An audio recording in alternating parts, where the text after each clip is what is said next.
যদি কারো আখলাক নিতে হয়, আমাদেরকে যদি কোনো নেতার চরিত্র নিতে হয়, আমাদেরকে যদি কোনো নেতার কথা মানতে হয়, আমাদেরকে যদি কোনো আদর্শে আদর্শবান হতে হয়, তিনি হচ্ছেন মুহাম্মদুর রাসূলুল্লাহ সাল্লাল্লাহু আলাইহি ওয়াসাল্লাম। তার আদর্শে আদর্শবান হয়ে যেতে পারলে আমরা ইহকাল এবং পরকালে কামিয়াবি হয়ে যাবে। বলুন সুবহানাল্লাহ। আল্লাহ তাবারক ওয়া তাআলা আমাদেরকে মুহাম্মদুর রাসূলুল্লাহর আদর্শে আদর্শবান হওয়ার তৌফিক দান করুন। ভাইরা আমার, বন্ধুরা আমার, পবিত্র কোরআনে আল্লাহ তাবারক ওয়া তাআলা বলেন, হে নবী, আমি তোমাকে সারা পৃথিবীর জন্য রহমত করে পাঠালাম, আর আমি তোমাকে এমন একটা কিতাব দিয়ে পাঠালাম যেই কিতাবটার নাম হলো পবিত্র কোরআন। যেই কোরআনের ব্যাপারে আল্লাহ তাবারক ওয়া তাআলা বলেন, যালিকাল কিতাবু লা রাইবা ফীহি, এটা এমন একটা কিতাব, এটা এমন একটা গ্রন্থ, এটা এমন একটা সংবিধান, যে সংবিধানের মধ্যে, যে গ্রন্থের মধ্যে তোমরা একটাও ভুল খুঁজে পাবে না।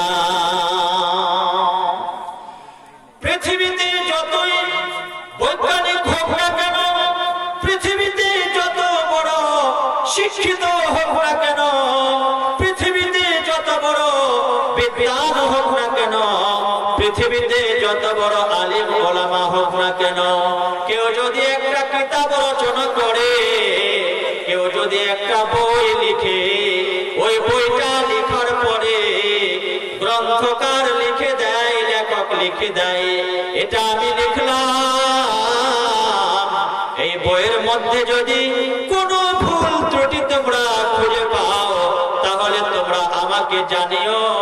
এরপরে যখন আমি এই কিতাবটা ছাপাবো, এরপরে এই ভুলটাকে আমি সংশোধন করে দেব। কিন্তু আল্লাহর কিতাব এমন একটি কিতাব, কিতাব খোলার সঙ্গে সঙ্গে প্রথম দিকে আল্লাহ পাক বলেন, আলিফ লাম মিম যালিকাল কিতাবু লা রাইবা ফীহি। আলিফ লাম মিম, এই তিনটা অক্ষরে কোন মুফাসসির, কোন মুহাদ্দিস, কোন মুফতি, কোন আলিম, কোন উলামা আজ পর্যন্ত এই তিনটা অক্ষরের ব্যাখ্যা দিতে পারেনি। সঠিক ব্যাখ্যা কি হবে, সঠিক মানে মতলব কি, এর দ্বারা আল্লাহ পাক কি বুঝাতে চেয়েছেন, আলিফ লাম মিম এই তিনটা অক্ষরের মাধ্যমে আল্লাহ পাক বিশ্ববাসীকে কি বুঝাতে চেয়েছেন, এখনো পর্যন্ত এর সঠিক ব্যাখ্যা কেউ দিতে পারেনি। সবাই বলেছে আল্লাহু আ'লামু বিমুরাদিহি, এর মানে কি, এর মতলব কি, এর ব্যাখ্যা কি, এর দ্বারাই আল্লাহ পাক কি বুঝাতে চেয়েছেন, এটা আল্লাহ পাকই ভালো জানে, আমরা জানি না। কোরআন খোলার সঙ্গে সঙ্গে আল্লাহ পাক বলছেন, জ্ঞানীরা, কোরআন খোলার সঙ্গে সঙ্গে আল্লাহ পাক বলছেন, মুফতি সাহেব, মুহাদ্দিস সাহেব, মুফাসসির সাহেব, বক্তা সাহেব, যতই বড় সাহেব হোক না কেন, কোরআন খোলার সঙ্গে সঙ্গে আল্লাহ পাক কোরআনের সামনে মাথা নত করিয়ে নিচ্ছেন। আল্লাহ পাক বোঝাতে চাচ্ছেন যে আমার কোরআনের সামনে তোমরা কিছুই নয়, আমার কোরআনের সামনে তোমার ইলমের কোনো বড়াই চলবে না।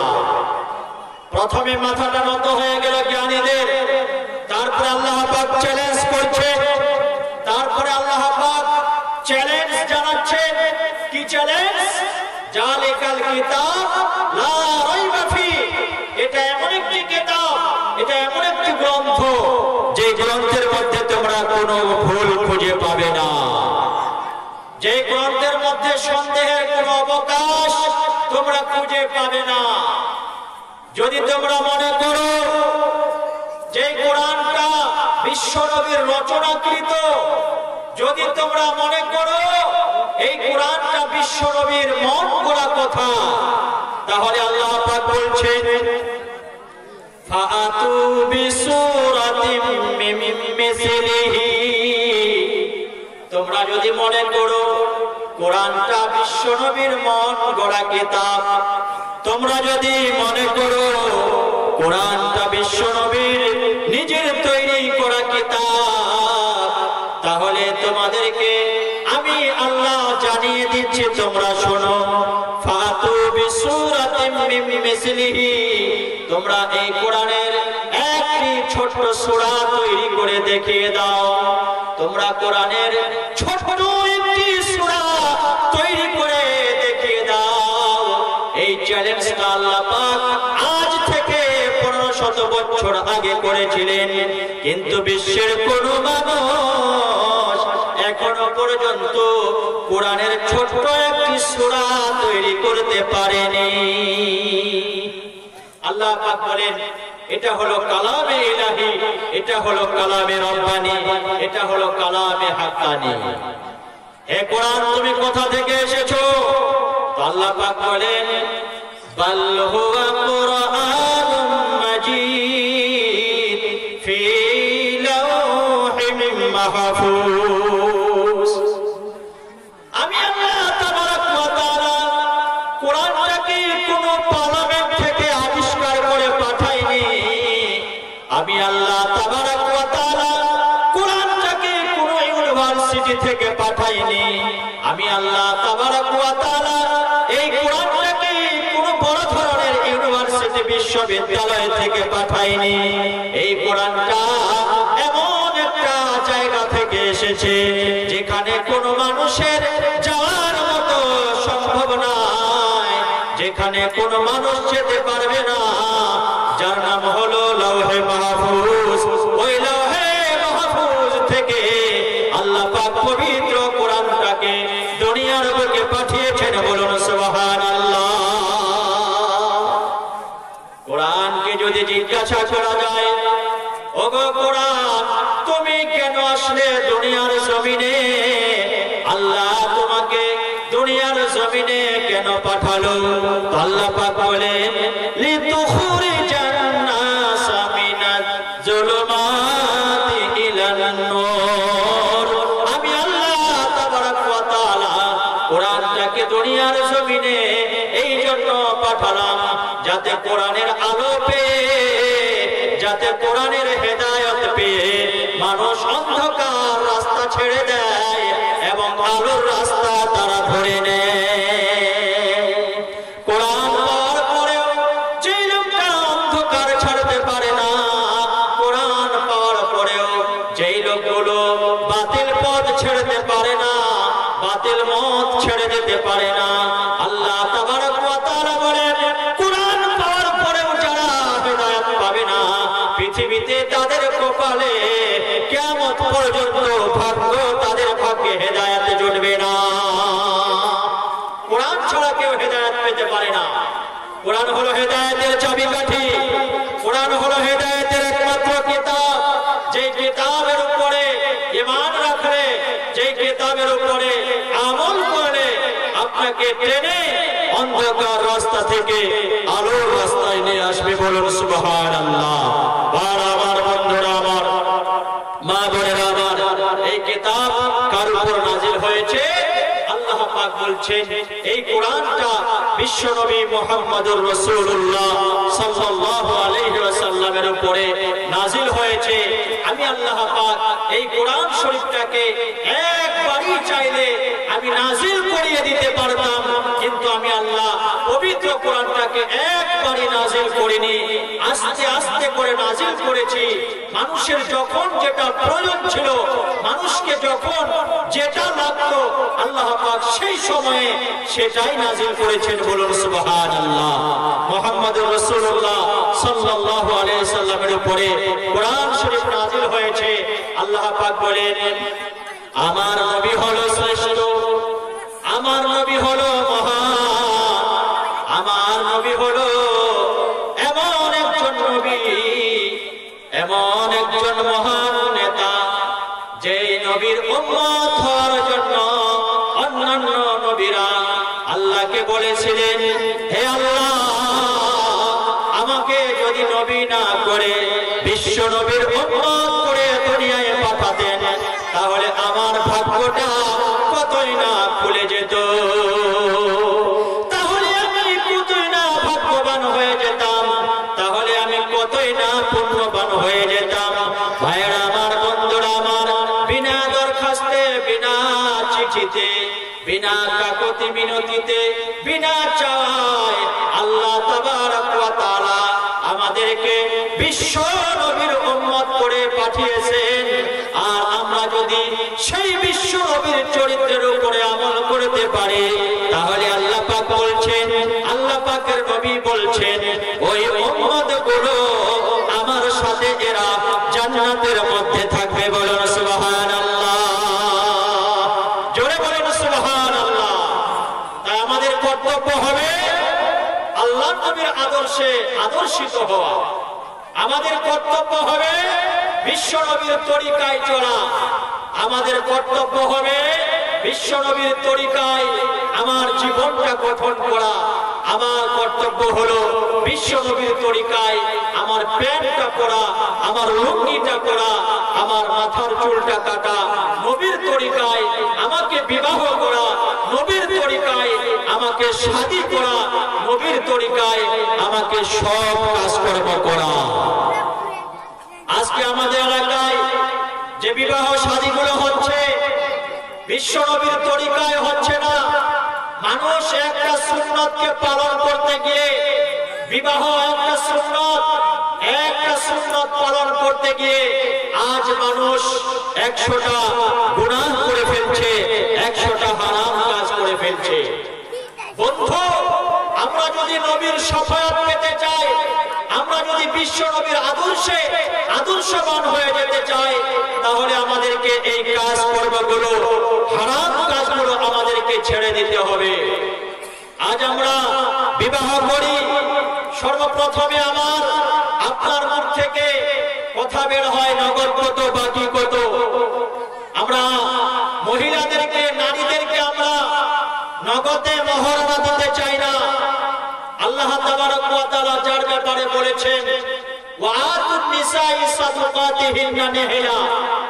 হে আমার বান্দারা, তোমরা যখন কোন নারীকে বিবাহ করবে, তাকে তুমি বিবাহ করার সময় তার মহারণাটা তুমি খুশি মনে আদায় করে দিবে। আজ আমরা এর প্রতি আমরা খেয়াল রাখি না। যখন মোহর করাতে, নিকাহ করাতে বসে যাই, তখন আমরা এটা নিয়ে আলোচনা করি। বিবাহ শাদীর মধ্যে আমরা অনেকে মণ্ডপ করি, এগুলো ইসলামী তরিকায় বিবাহ হচ্ছে না। আমরা যদি নবীর আদর্শে আদর্শবান হতে চাই, আমরা যদি নবীর শাফায়াত পেতে চাই, তাহলে কি বন্ধু এই কাজগুলো আমাদেরকে ছেড়ে দিতে হবে। আল্লাহ পাক আমাদেরকে বিশ্ব নবীর তরিকায় চলার তৌফিক দান করুন। ভাইয়েরা আমার, বন্ধুরা আমার, আল্লাহর নবীর সাহাবারা এমনি সাহাবা হয়নি। আল্লাহর নবীর সাহাবারা এমনি তারা সাহাবা হয়নি। অনেক কষ্ট, অনেক ক্লেশ, অনেক ত্যাগ প্রতীক্ষা দেওয়ার পরে তাদের নাম স্বর্ণাক্ষরে রাখা হয়েছে। তারা আজকে জান্নাতের সার্টিফিকেট প্রাপ্ত সাহাবা হয়েছে। কেমন করে? অনেক কুরবানি তাদেরকে দিতে হয়েছে। একজন সাহাবার কথা আমি আপনাদের সামনে তুলে ধরি। সাহাবাটার নাম হলো আব্দুল উজ্জা। এর আগে আপনারা শুনতে পারেন আব্দুল উজ্জার সাহাবার কথা, যে আব্দুল উজ্জা একটা বেদুইনের দাস ছিল, বেদুইনের কর্মচারী ছিল আব্দুল উজ্জা। কিন্তু ওই বেদুইনের কর্মচারী থাকার পরেও, বেদুইনের দাস থাকার পরেও সে আল্লাহর নবী সাল্লাল্লাহু আলাইহি ওয়াসাল্লামকে কখনো ভুলে থাকতে পারেনি।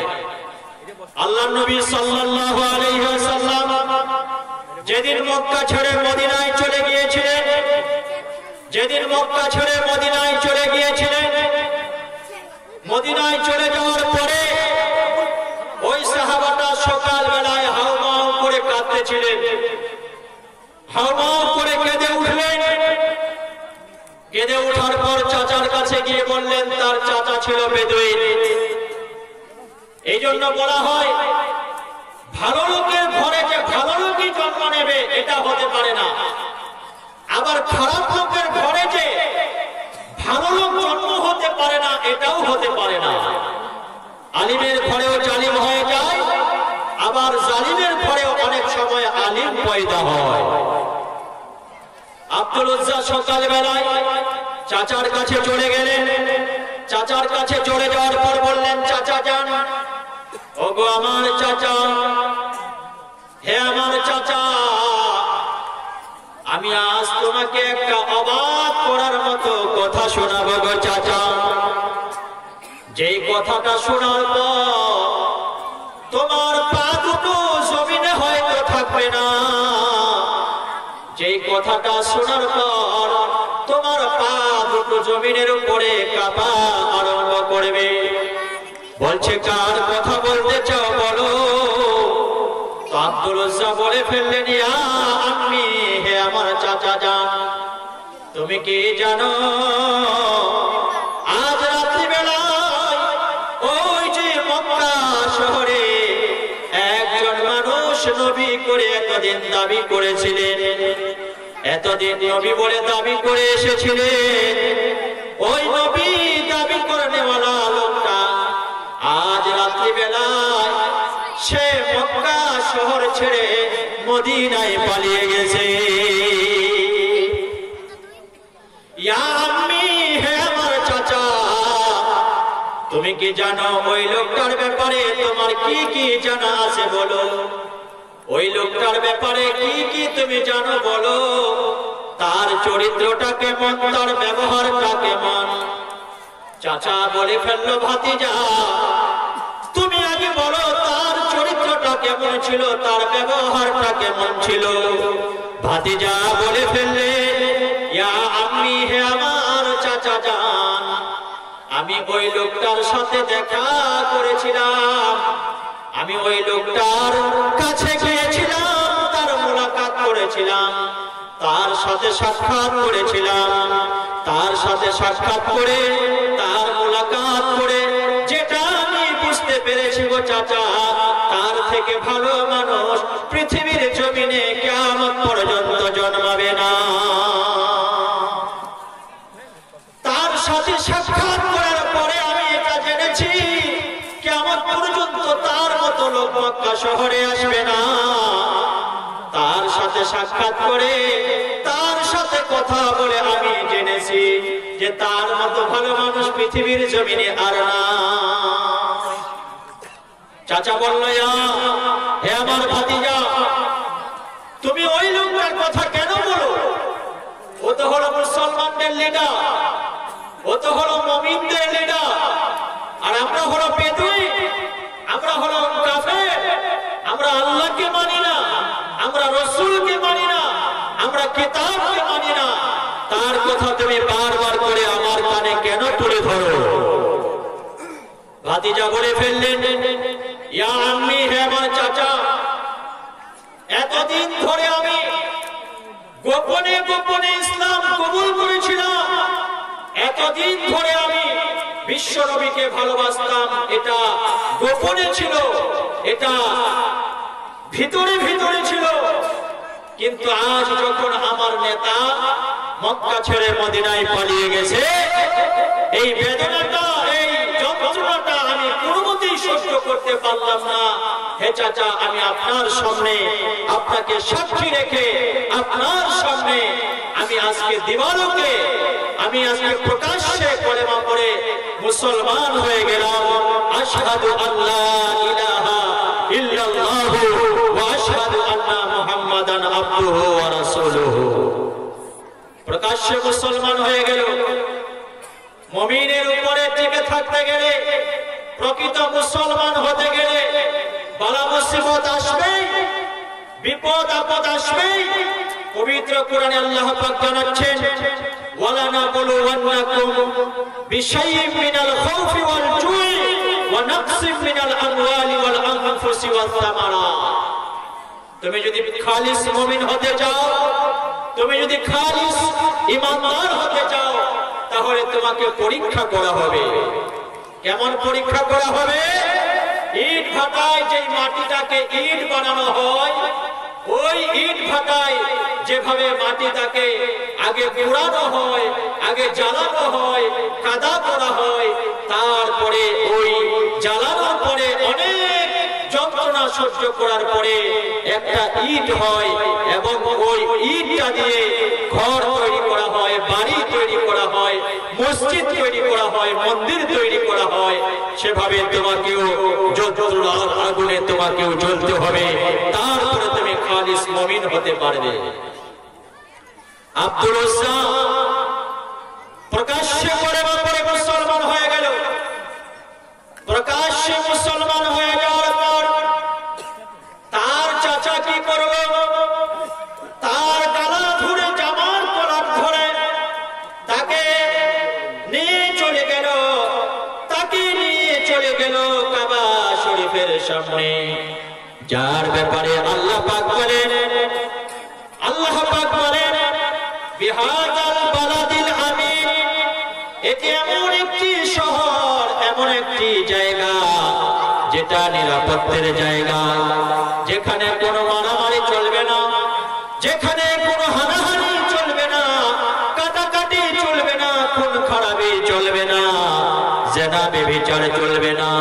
কেউ যদি চুরি করে তার হাত কেটে নেওয়া হবে, এমন একটি শহর। নিরাপত্তার শহরে, নিরাপত্তার বাজারে আব্দুল উজ্জাকে নিয়ে যাওয়া হলো। আব্দুল উজ্জাকে নিয়ে যাওয়ার পর তাকে বলা হলো, আব্দুল উজ্জা রে, আমি হলাম বেদুইন আর তুই আমার ভাতিজা, আজকে কলেমা পড়ে মুসলমান হলি, তুই কি জানিস? এর প্রতিদান কি তোমার ভাগ্যে জুড়বে তুমি কি জানো? আব্দুল উজ্জা বললেন, না না চাচা যান, আমি তো জানি না, এর পরিণাম কি হতে পারে আমার জানা নাই। আব্দুল উজ্জার চাচা বললেন, ও আমার ভাতিজা, তুই শোন, তুই হলি মুসলমান, আমি হলাম বেদুইন। তুই যখন আমাকে ওভারটেক করে মুহাম্মদের সাথে হাত মিলিয়ে মুসলমান হয়ে গেছো, আমি যা তোমাকে দিয়েছিলাম, যা যা তোমাকে দিয়েছি, একটা জিনিসও তোমার হাতে আমি রাখবো না, এক এক করে ফিরিয়ে দিতে হবে। আব্দুল উজ্জাকে বলা হলো, ও আব্দুল উজ্জা রে, তোমাকে আমি অমুক জায়গাটায় একটা বড় খেজুরের বাগান দিয়েছিলাম, তুমি যখন মুসলমান হয়ে গেছো, ওই খেজুরের বাগানটা আমাকে ফেরত দাও। আব্দুল উজ্জা বললেন, চাচা যান, একদিকে আমার নবীজির শাফায়াত, একদিকে আমার ইমানের পরোয়ানা, একদিকে আমার ইমানের ব্যাপার, আর অন্যদিকে আপনার খেজুরের বাগান। আপনার খেজুরের বাগানটা আমার ইমানের সাথে কোনো মর্যাদা রাখে না, তার কোনো মূল্য নাই। ওগো চাচা যান, যাও যাও যাও, তোমার খেজুরের বাগানটা আমি ইসলামের খাতিরে তোমাকে ফিরিয়ে দিলাম। দুই নম্বরে বললেন, আব্দুল উজ্জা রে, শোন, ওই যে আমি তোমাকে 100টা উট আমি তোমাকে উপহার দিয়েছিলাম, আজ যখন তুমি মুসলমান হয়ে গেছো, এই উটগুলো আমি তোমার কাছে রাখবো না, উটগুলোকে ফিরিয়ে দাও। হযরত আব্দুল উজ্জা বললেন, চাচা যান, যাও যাও যাও, ইমানের খাতিরে, ইসলামের খাতিরে, দ্বীনের খাতিরে, ধর্মের খাতিরে তোমার উট আমি তোমাকে ফিরিয়ে দিলাম। 3 নম্বরে বলা হলো, ও আব্দুল উজ্জা, তুই শুন, তুই কি জানিস এর জন্য তোমাকে কতটা কিমত চুকাতে হবে? তুমি কি জানো? বলছে, না আমি জানি না। আব্দুল উজ্জা রে, শুনে নে, আমার কলিজার টুকরা টুকটুকে মেয়েটাকে আমি তোমার সাথে বিবাহ দিয়েছিলাম, তোমার সাথে শাদী দিয়েছিলাম, আজ তুই হলি মুসলমান, আমি হলাম বেদুইন, আমার মেয়েটাকে আমি তোমার সাথে ঘর সংসার করতে দেব না, আমার মেয়েটাকে আমি তোমার বাড়িতে থাকতে না, এখানে তুমি আমার মেয়েটাকে তালাক দিয়ে দাও এবং আমার মেয়েটাকে তুমি আমাকে ফিরিয়ে দাও। আব্দুল উজ্জা সেখানে হাউমাউ করে কান্না আরম্ভ করে দিলেন। আব্দুল উজ্জা কেঁদে কেঁদে মুখ ভাসাতে লাগলেন, চোখের পানিতে দাড়ি মোবারক পর্যন্ত ভেসে যেতে লাগলো। আব্দুল উজ্জা কেঁদে কেঁদে বলতে লাগলেন, ওগো আমার চাচা জান, আল্লাহ তাবারক ওয়া তাআলা বলেন, হুন্না লিবাসুল লাকুম ওয়া আনতুম লিবাসুল লাহুন্না। আল্লাহ পাক নারীটাকে পুরুষের জন্য পোশাক বানিয়েছেন আর পুরুষটাকে নারীর জন্য পোশাক বানিয়েছেন। আল্লাহ পাক বলেন, ওয়া খালাকনাকুম আজওয়াজা, ও বিশ্বের মানুষ, তোমাকে আমি আল্লাহ তাবারক ওয়া তাআলা জোড়ায় জোড়ায় বানিয়ে দিয়েছি। আল্লাহ পাক বলেন, লিতাসকুনু ইলাইহা, ও বিশ্বের মানুষ, তুমি যদি কোথাও শান্তি না পাও, তুমি যদি পুরো দিন কাজ করে ক্লান্ত হয়ে যাও, শান্ত হয়ে যাও, তুমি যখন তোমার বিবির কাছে যাবে, তোমার দুঃখের কথাটা, বেদনার কথাটা যখন তুমি তোমার বিবির কাছে রাখবে, লিতাসকুনু ইলাইহা, তোমার প্রাণটা তোমার বিবির কথা শুনে জুড়িয়ে যাবে।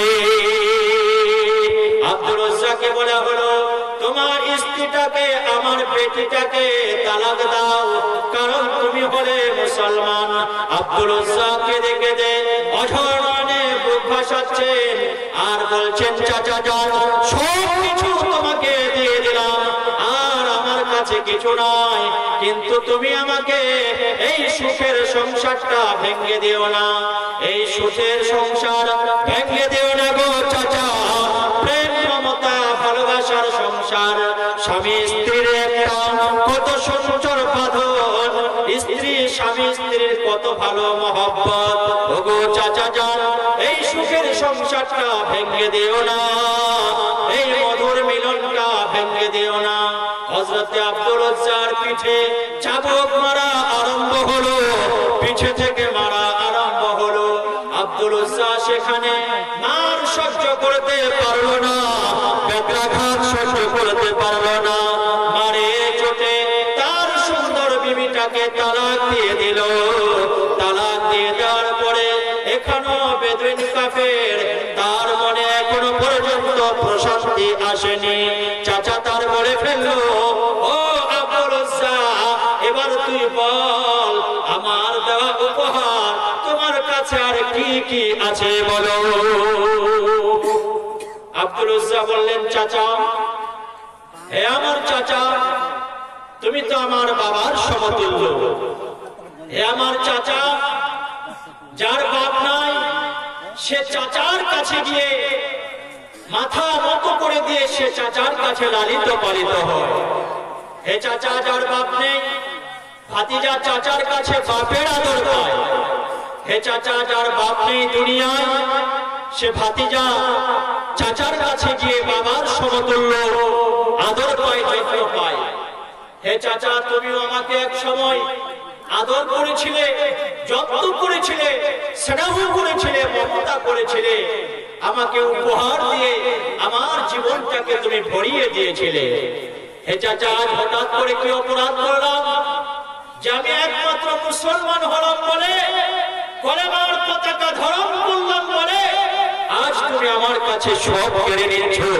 হে চাচা, খেজুরের বাগান দিয়ে দিয়েছি, উট গাধা ভেড়া সব কিছু উপহার গিফট ফিরিয়ে দিয়েছি। হে চাচা, শেষবারের মতো তোমার বিটিটাকেও আমার কাছ থেকে কেড়ে নিয়েছো। হে চাচা, আর আমার কাছে কিছু নাই, যা তুমি আমাকে দিয়েছিলে এমন কিছু নাই। আব্দুল উজ্জার চাচা বলছে, আব্দুল উজ্জা, ভালো করে দেখ, তোর শরীরের মাথা থেকে নিয়ে পা পর্যন্ত ভালো করে দেখ, কিছু আছে কি আমার দেওয়া তোমার কাছে কিছু নাই। দেখ, মাথার উপরে থেকে পা পর্যন্ত তাকিয়ে দেখে বলছে, চাচা, তোমার দেওয়া উপহার আমার কাছে কিছুই নাই। হে চাচা, এই যে পরনে লুঙ্গিটা পরেছি, এই লুঙ্গিটা তোমার দেওয়া উপহার।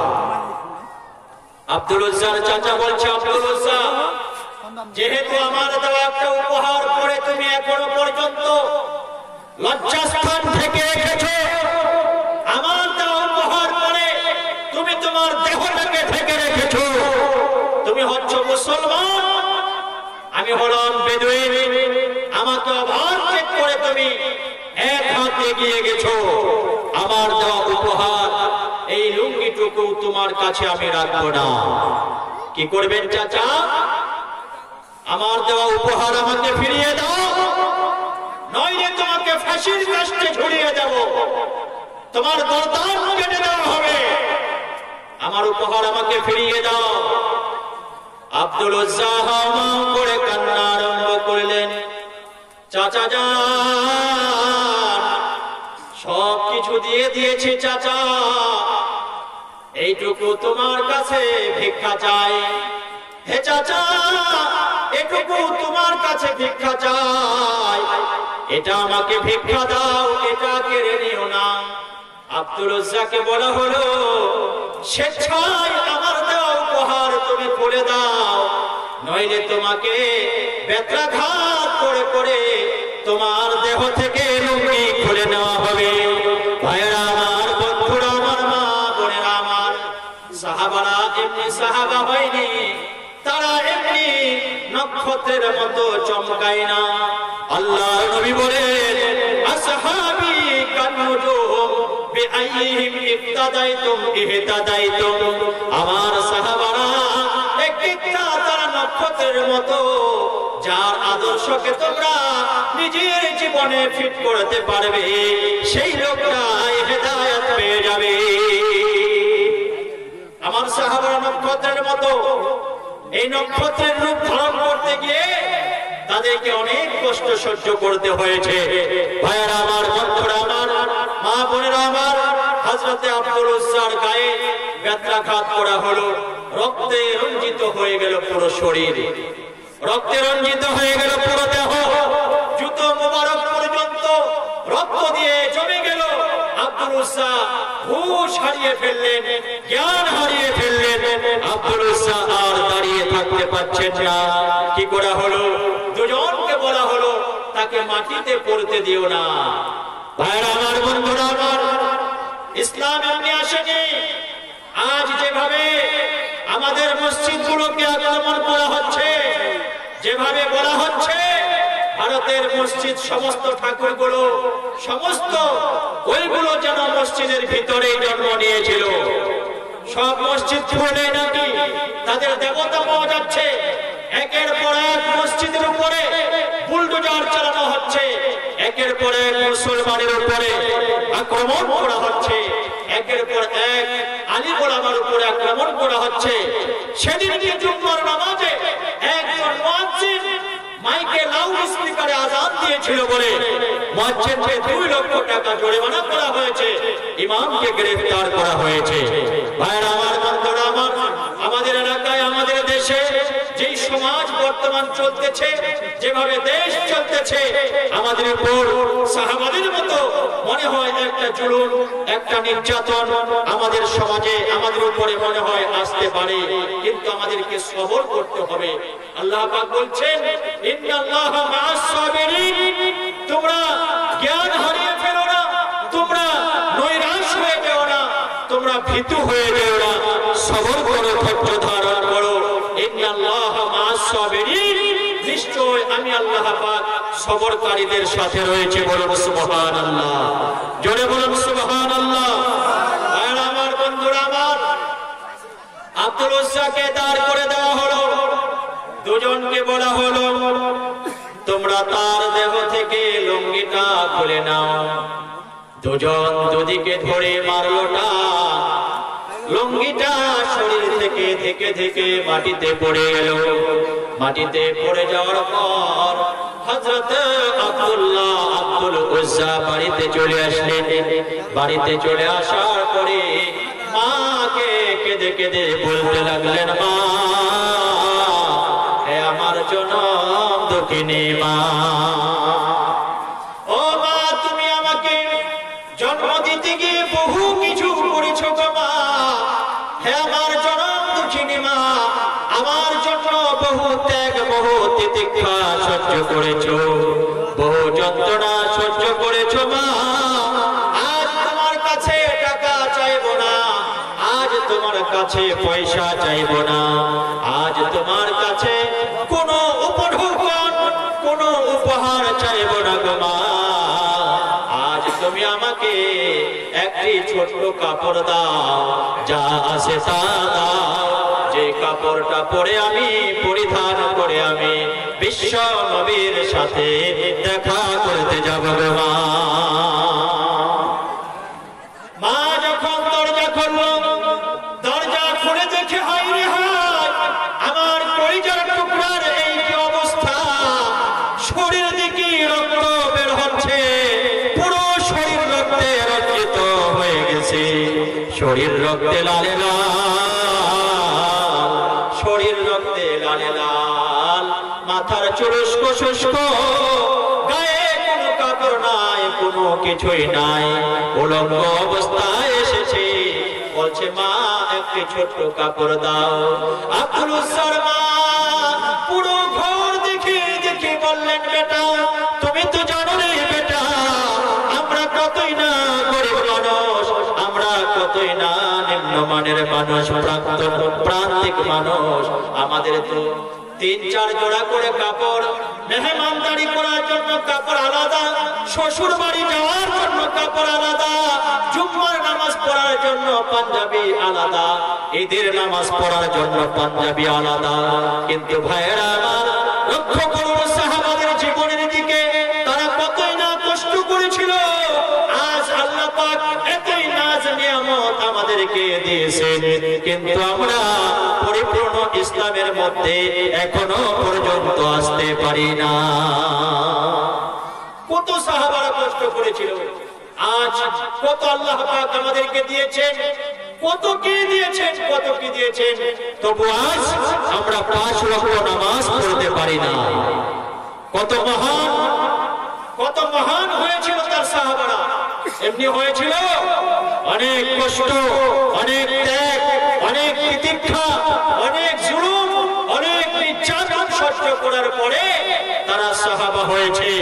আজ আমরা সাহাবাদেরকে দিকে লক্ষ্য করে যদি আমরা সাহাবাওয়ালা আমল নিজের জীবনে নিয়ে আসতে পারি, নবীর জীবনী শুনে যদি আমরা নবীর চরিত্রে চরিত্রবান হয়ে যেতে পারি, তাহলে আল্লাহর নবী বলেন, মান আহাব্বা সুন্নতি ফাকাদ আহাব্বানি, যে আমার সুন্নতকে ভালোবাসবে সে আমি নবী আমাকে ভালোবাসবে, যে আমাকে ভালোবাসবে তারা আমার সাথে জান্নাতে থাকবে। বলুন সুবহানাল্লাহ। যারা যারা আমরা এখানে এসেছি একটু হাতটা তুলি, আমরা কারা কারা 5 ওয়াক্ত নামাজ পড়ি? যারা যারা পড়েন হাত তোলেন। ইনশাআল্লাহ অনেক মুসলিম ভাই, আমাদের কর্তব্য আমরা ফরজিয়াতটাকে আদায় করি, নামাজ পড়ি। আর যারা যারা পড়ি না, আল্লাহ তাবারক ওয়া তাআলা আমাদেরকে পড়ার তৌফিক দান করুন, আল্লাহুম্মা আমিন। আমরা 5 ওয়াক্ত নামাজ হলো মুমিনের সবথেকে বড় হাতিয়ার। নবীজির সাল্লাল্লাহু আলাইহি সাল্লামের মিরাজ থেকে নিয়ে আসা যেই নামাজের কথা আল্লাহ পাক পবিত্র কোরআনে 82 জায়গায় বলেছেন, আকিমুস সালাত, তোমরা নামাজ কায়েম করো, তোমরা নামাজ পড়ো। মানাসাকি হামড়ো কাহানওয়া হো, চল দেখে মদিনা। সুবহানাল্লাহ বলুন। মানাসাকি হামড়ো কাহানওয়া হো, চল দেখে মদিনা, চল দেখে মদিনা আরশ কাসিনা, চল দেখে মদিনা আরশ কাসিনা, আমিনা কে আইলেন লালনওয়া হো, চল দেখে মদিনা। জোরে বলুন সুবহানাল্লাহ। আল্লাহ নবী সাল্লাল্লাহু আলাইহি সাল্লামের আদর্শে আদর্শবান হয়ে যায়। 5 ওয়াক্ত নামাজ পড়ি। 5 ওয়াক্ত নামাজ মুমিনের বড় হাতিয়ার। छोड़ी हा ना हमरी ইসলামের কথাটাকে একজন ভোজপুরি গায়ক বলেছেন, ভুলিহানা হামড়ি বতিয়া কে, ভুলিহানা হামড়ি বতিয়া কে, ভুলিহানা হামড়ি বতিয়া কে, রাখিহা ख्याल जी, हरगिज़ ना छोड़िहा तू पंजगाना नमाज जी। पांच वक्त नमाज पढ़बो इंशाअल्लाह, सबाई वादा करुन इंशाअल्लाह। भूलिहाना हमरी बतिया के, राखिहा ख्याल जी, हरगिज़ ना छोड़िहा तू पंजगाना नमाज जी। আল্লাহ তাবারক ওয়া তাআলা আমাদেরকে 5 ওয়াক্ত নামাজ পড়ার তৌফিক দান করুন। আপনারা জানেন এই জলসাটি হচ্ছে মসজিদের জলসা। আল্লাহ নবী সাল্লাল্লাহু আলাইহি ওয়াসাল্লাম হাদিসে পাকের মধ্যে বলছেন, আহাব্বুল বিলাদি ইলাল্লাহি তাআলা মাসাজিদুহা। হে আমার উম্মতেরা, তোমরা দুনিয়ায় যতগুলো দামি দামি জায়গা দেখছো, সংসদ ভবন, রাজমহল, তাজমহল, লালকেল্লা, জামে মসজিদ, কুতুব মিনার, তোমরা মনে করছো এই দামি দামি জায়গাগুলো কতই না মহান। আমি নবী সাল্লাল্লাহু আলাইহি ওয়াসাল্লাম আমি বলছি, আহাব্বুল বিলাদি ইলাল্লাহি তাআলা মাসাজিদুহা। হে মুমিনেরা, হে আমার উম্মতেরা, সব থেকে দামি জায়গা এবং মূল্যবান জায়গা হলো আল্লাহর মসজিদ। বলুন সুবহানাল্লাহ। ওয়া আবগাদুল বিলাদি ইলাল্লাহি তাআলা আসওয়াকুহা। আর সব থেকে খারাপ জায়গা, নিকৃষ্ট জায়গা, পচা জায়গা হলো বাজার। আল্লাহ পাক আমাদেরকে মসজিদে বেশি বেশি করে ঢোকার এবং বাজার থেকে বেঁচে থাকার তৌফিক দান করুন।